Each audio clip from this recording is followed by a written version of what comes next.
everybody! Bonjour à tous, aujourd'hui on se retrouve pour le premier animé épisode. Alors, ce sera sur un manga shonen de type combat qui vient de quelques années auparavant, hyper connu, et qui était aussi mon animé de mon enfance, c'est-à-dire Dragon Ball Z. Sans perdre plus de temps, go!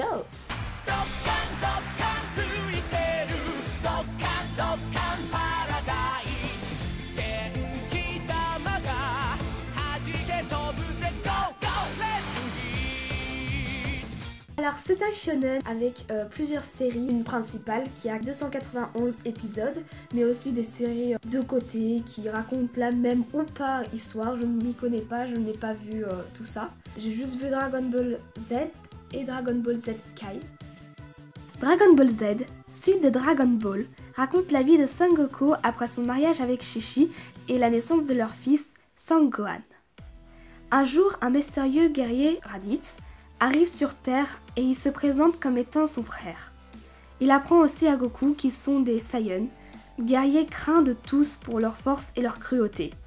Il dit aussi à Goku qu'il a été envoyé sur Terre étant encore enfant pour examiner tous les terriens et que les quelques derniers Saiyans vont arriver pour constater si son travail a bien été fait et le reprendre avec eux à la conquête du reste de l'espace.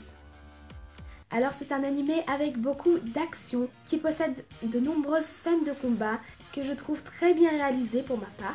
On est vraiment dans le combat, entraîné dans l'action même. Je trouve aussi que le graphisme est très bien, malgré que ça soit un ancien animé. Enfin, quand on regarde, on se dit qu'il y a quand même un petit peu de différence avec les animés de notre époque. Mais j'aime beaucoup le design des personnages. Je trouve qu'il est simple et pourtant qu'il arrive à transmettre beaucoup de choses.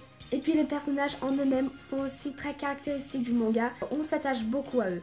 Après, je préviens tout de suite, pour certains, cet animé peut être assez redondant. C'est-à-dire, on a souvent une action de tout va bien, quelqu'un arrive de l'espace, ils le combattent, tout va bien. C'est le cas dans plusieurs animés où c'est justement des actions assez répétitives. Mais je pense que Dragon Ball Z s'en sort très bien, car en tout, il n'y a pas vraiment beaucoup d'ennemis différents. Il y a en tout 5 ou 6 adversaires, enfin je me rappelle plus très bien. Mais les ennemis sont bien organisés par rapport à la chronologie de l'animé. C'est-à-dire qu'un ennemi ne se termine pas en 2 coups et c'est bon. C'est vraiment bien détaillé chaque scène, il y a beaucoup de combats et c'est ça qui est vraiment bien fait dans l'animé. Et puis même les façons de se combattre changent un petit peu. Enfin vraiment, il y a une évolution.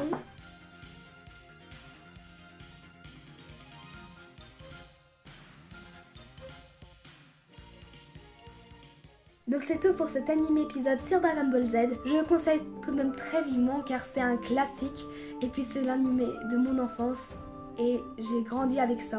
Sur ce, bye! Et si tu ne le sais pas, clique sur la vidéo à la fin pour voir une vidéo plus détaillée dans laquelle je parle de mon avis personnel.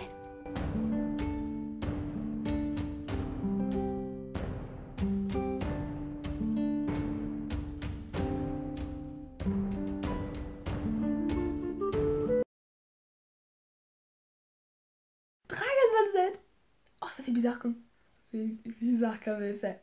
Ça fait bizarre. On dirait un caméraman.